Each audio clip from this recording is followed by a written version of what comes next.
चल चल चल चल. मला मला अंधाराची भीती वाटते, माहिती आहे ना तुला. माहिती आहे म्हणूनच तो अंधार तुला दिसू नये म्हणून असे तुझे डोळे बंद केलेत ना. फालतू जोक म्हणण्यापेक्षा सांग ना कुठे नेतोयस मला. हे सांग काय. हे बघ आलोच आपण, तूच बघ आपलं.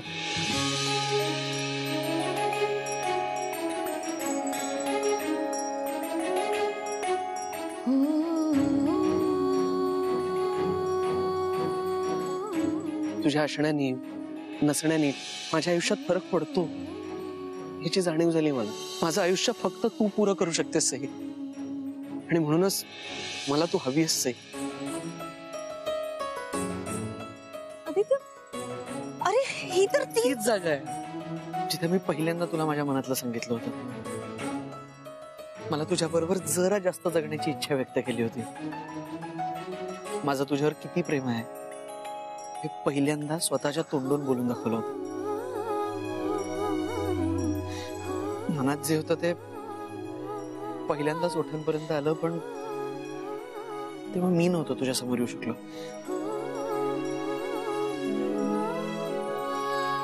चुकी, मला माहिती होतं तूच बोलत होतास. नाही ग, काय सांगू, किती किती दडपण यायचं मला असं मनातलं सगळं तुझ्या समोर व्यक्त करायला. आणि नंतर इतकी हिंमत वाढली की मला माझ्या लग्नातून पळवून आणून तुझ्या घरी घेऊन आला. आपल्या घरी. सॉरी, आपल्या घरी.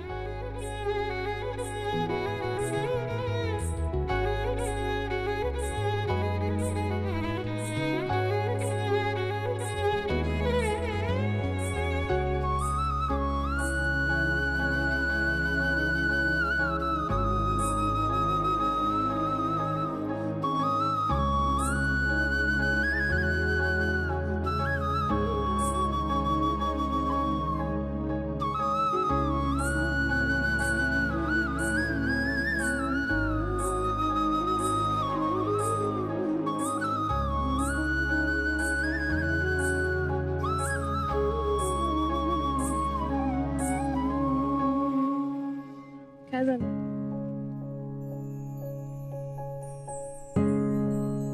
सगळंच किती पटकन बदललं ना कसे. दिवस बदलले, परिस्थिती बदलली, अगदी आपला दादा मामा सुद्धा बदलला.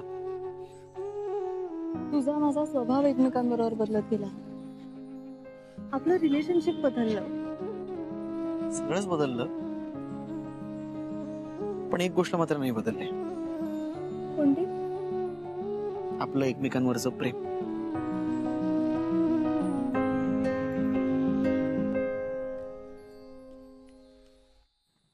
काय ग, काय झालं? काही गोष्टी बदलतील किंवा बदलाव्यात अशी इच्छा होती, पण त्या नाही बदलल्या. त्याचा त्रास होतोय थोडा.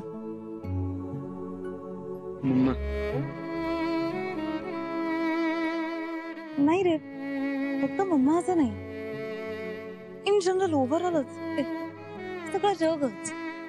आदित्य, हे जग फक्त पैशांवरच का चालतं रे? पैशावरती जग नुसतं चालत नाही तर धावतं. आणि मग ह्या शर्यतीमध्ये मन, मनात येणाऱ्या भावना, प्रेम बिम सगळं मागे पडतंय. आज लक्षात येते आपल्या. पूर्वी असं नव्हतं. आता जग बदललंय, परिस्थिती बदलली आहे. बदललो नाही फक्त आपण, आणि म्हणून आपल्याला त्रास होतोय. अरे सईला जो त्रास होतोय ना, त्याच्या पुढे आपला त्रास काहीच नाही. बिचारे आपला विचार करून सगळ्या अडचणींना तोंड देतो. खरंय, माहेरी जाऊन सुद्धा आपल्यासाठी लढते ती. आणि या सगळ्यामध्ये आदित्य बिचारा भरडला जातोय. आपण त्या बिराजदारांसारखे श्रीमंत किंवा सधन नाही, त्यामुळे त्याची किंमतही कमी होती. त्याची किंमत कमी नाहीये. आपण जरी गरीब असलो तरी आदित्य श्रीमंतच आहे. हो, आहेच मी श्रीमंत. कारण माझ्याकडे माझ्या आप्पांनी आणि मामांनी केलेले बक्कळ संस्कार. त्यांनी लावलेली शिस्त आहे, त्यांची माया, त्यांचं प्रेम आहे. आणि त्याहूनही जास्ती अशी हक्काची 5 माणसं आहेत जी माझ्यासाठी वाटेल ते करू शकतात. आता माझ्या ह्या एवढ्या सगळ्या इस्टेटीमध्ये अजून एक 6वी सुंदर व्यक्ती ऍड होती. जी माझा हात कधीही नाही सोडणार. आता श्रीमंती श्रीमंती म्हणजे माणसाला येऊन काय हवं असतं. तरी जर कोणी मला गरीब म्हणाल तर मला नाही फरक पडत. हो, पण जर तुझी एखादी इच्छा पूर्ण करण्यासाठी, तुला सुखात ठेवण्यासाठी जर पैशांची गरज असेल तर मग ते पैसे कमवायला मी वाटेल ते करू शकतो. त्याची काही गरज नाहीये. तू सरळ मार्गाने मेहनतीने तुला हवं ते तुला आनंद देणारं काम करत राहा. कारण तुझ्या आनंदातच माझा सुद्धा आनंद आहे. कायम. म्हणजे अगदी उद्या तू खूप मोठा बिझनेसमन झालास, तुझ्या 50-60 फॅक्टरीज असतील, तुझ्याकडे लाखो लोक असतील कामाला हाताखाली, किंवा करोडो रुपये कमवत असशील, 50-60 गाड्या असतील, हेलिकॉप्टर असतील, विमानं असतील ना अगदी, तरी माझं तुझ्यावरचं प्रेम बदलणार नाहीये. बदलेल. आदित्य आणि सईची केविलवाणी परिस्थिती बदलेल. जेव्हा आपण त्याला सांगू की तो आदित्य ग्रुप ऑफ कंपनीचा मालक आहे, त्या कंपनीमध्ये कारकून नाही, तो श्रीमंत आहे, गडगंज श्रीमंत आहे. दादा मलाही वाटतंय की आदित्यला आता खरं खरं सांगायची वेळ आली आहे. लिगली कागदोपत्री ही मालमत्ता त्याच्या नावावर करायला बराच वेळ लागेल, पण त्याआधी जर आपण त्याला सांगितलं तर आदित्यला आणि सईला हा धक्का पचवणं आणि ही जबाबदारी पेलवणं तर सोपं जाईल. मी तो धक्का पचवेल, कारण त्याच्या बरोबर आता सई खंबीरपणे उभी आहे. खरंय, कारण सई खमके ती त्याला नक्की साथ देईल. आणि ही जबाबदारी पेलवता येण्यासाठी त्याच्या खांद्यावरती ओझ द्यायचं आणि हळूहळू ते वाढवत न्यायचं, म्हणजे तो तासपणे उभा राहू शकेल. अरे दादा, हळूहळू म्हणजे आता किती खूप वेळ चाललाय. नाही रे बाबा, वेळ लागणार. कारण ह्या गोष्टीची म्हणजे ह्या अनुभवाची उद्यापासूनच सुरुवात होईल. उद्यापासून म्हणजे काय होणार उद्यापासून ते उद्या कळेलच तुम्हाला. पण एखादी कंपनी कशी चालवायची, बरोबरच्या माणसांना आणि हाताखालच्या माणसांना कसं वागवायचं, त्यांच्याशी कसं वागायचं, ह्याचा अनुभव त्याला मिळायला सुरुवात होईल. आणि तो आदित्य ग्रुप ऑफ कंपनीच्या मालकाच्या खुर्चीमध्ये लवकरच विराजमान होईल, हे नक्की. अरे वा दादा वा, आता ना खरी मजा येणार आहे. मी ना जाम खुश आहे, जाम खुश आहे. तू खुश आहेस, पण सईला खुश ठेवताना आदित्यची तारेवरची कसरत होणार. खरं काम सुरू झाल्यानंतर त्याला बिझनेस, घर आणि बायको, 3 गोष्टींना एकाच वेळी मॅनेज करायचं. तसा वेळ मिळणार आहे त्याला देव जाणे. हीच वेळ सगळा सीन बदलण्याची, आणि तो मी बदलणारच. नक्की काय करणार आहेस? हे असं बदलणार वगैरे म्हणायला लागलीस ना की मला टेन्शन येतं बरं का. तू टेन्शन घेऊ नकोस रे. पैशांचंही नको आणि घरचं तर मुळीच नको. तू आता फक्त तुझ्या कामावर कॉन्सन्ट्रेट,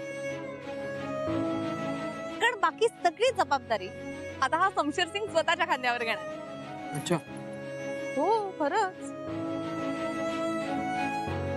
माझी मम्मा बोलली होती ना की मी ब्रह्मेंच्या घरात कधी सुखी राहू शकत नाही म्हणून. आता मी तिला आणि अख्ख्या जगाला दाखवणार की मी या घरात सुखी राहूही शकते आणि सगळ्यांना सुखी ठेवू सुद्धा शकते.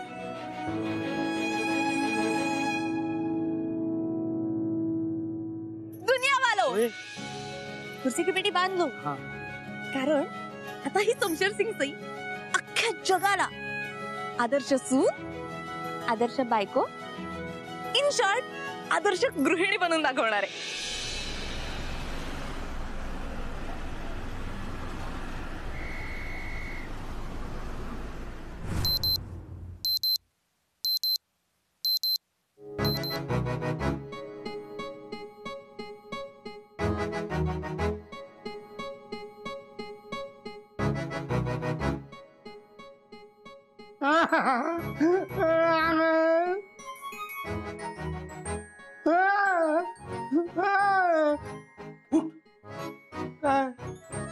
तुला मालक बनवायचं ना, त्याला उठ.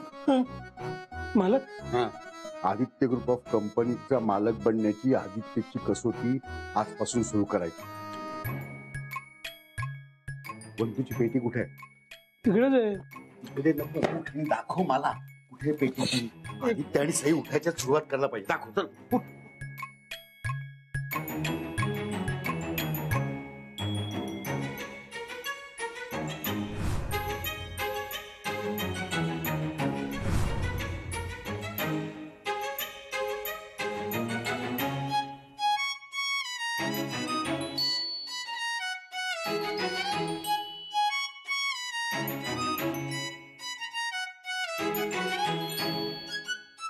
ते कशाला ठेवलीस?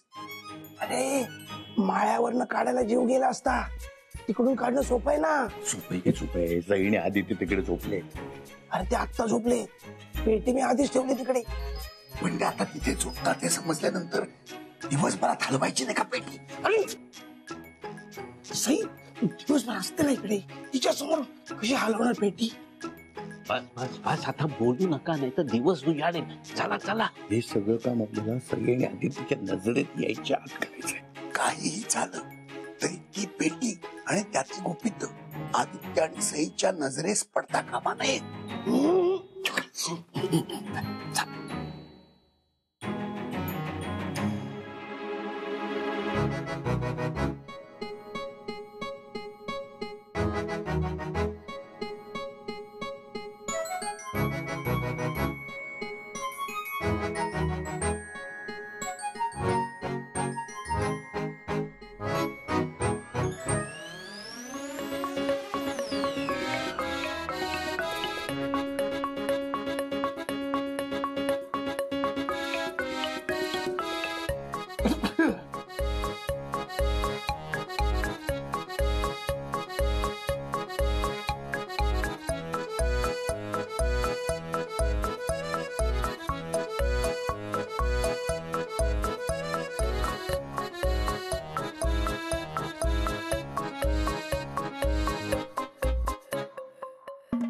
सावकाश.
मला सोडून दूर नको ना जाऊ.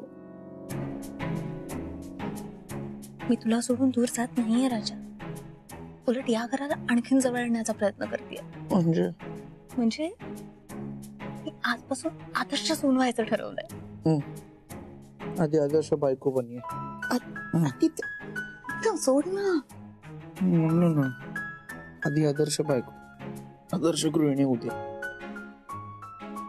मी ना आता ब्रह्मांची सून झाली, त्यामुळे आजचं काम असं मी उद्यावर ढकलत नसते. हा, पण तू जर का माझ्या मध्ये आलास ना कामाच्या, तर मी तुला नक्की ढकलू शकते.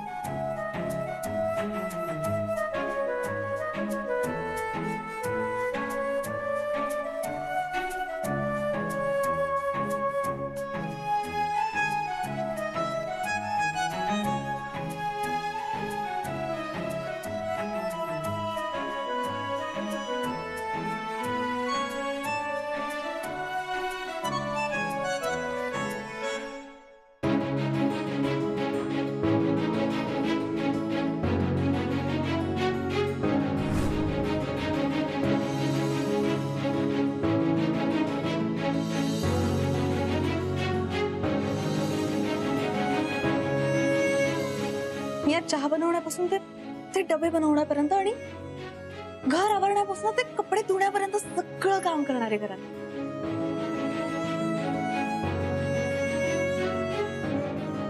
मी आज आदर्श सून, आदर्श बायको,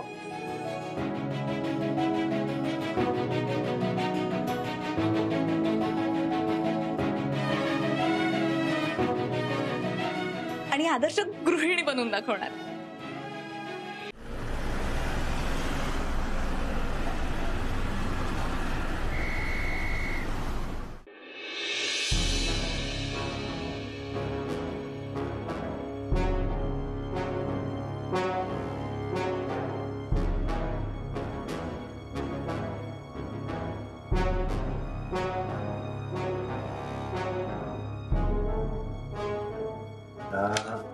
तू नेमकं काय शोधतोय? असं काय करतो बंधू? तर आदित्य स्वतःच्या हाताने फॅक्टरीच्या गेटचं कुलूप उघडेल ना, त्या किल्ल्या शोधतोय दादा, हो ना? नाही रे बाबा, मी एक कागद शोधतोय. अरे कंपनीचे सगळे पेपर इकडे आहेत, मग तू आणखीन कुठले पेपर शोधतोयस? आदित्यच्या बाबांनी जी पहिली फॅक्टरी खरेदी केली ना, त्या फॅक्टरीच्या जागेचे कागद जे मला लगेच ऑफिसमध्ये पाठवायचे. कशासाठी? अरे त्याच फॅक्टरीच्या जागेवरनं कामगार आणि कंपनी यांच्यामध्ये तंटा चाललाय. कंपनी बंद पडायची शक्यता आहे. हे बघ, तंटा सोडवण्यात मी एक्सपर्ट आहे. आपण जाऊया का तंटा सोडवायला? माझी अशी इच्छा आहे की जिकडनं आदित्यच्या बाबांनी सुरुवात केली ना, तिकडनंच आदित्यनी सुरुवात केली पाहिजे. हे कागद ऑफिसमध्ये पोहोचले की मी मनोहरला सांगणार, याची जबाबदारी तू आदित्यवरती दे. अरे मग कंपनी वाचवणं किंवा गमवणं हे आदित्यच्या हातात आहे. अरे पण दादा ना, आदित्य मोठा झालाय ठीक आहे, पण आता एवढी जोखमीची कामगिरी त्याच्यावर सोपवायची कठीण आहे. जबाबदारी पेलणं झेपेल का त्याला एकट्याला? आणि आपल्या मदतीशिवाय कसा वाचवू शकेल फॅक्टरी? हे बघ, आदित्यवरती सगळ्या कंपनीची जबाबदारी आहे. जर का ही फॅक्टरी तो वाचवू शकला तर कंपनी वाचवेल, कंपनी चालवेल. बघू. नाही, चिंतेची बाब ही आहे, कसोटी म्हणून आपण सई आणि घराची जबाबदारी हे सर्व बाजूला ठेवून आदित्यला फॅक्टरीच्या कामावर लक्ष द्यायला जमेल का? हो ना, हे सगळं ठीक आहे, पण सईला सोडून जास्तीत जास्त वेळ या कामात जुंपून घेणं जमणार आहे त्याला? नाही, आणि सईला काय वाटेल? तिने समजून घेतलं तर ठीक आहे, नाहीतर मग आली आली आली आली आली. अरे चहा.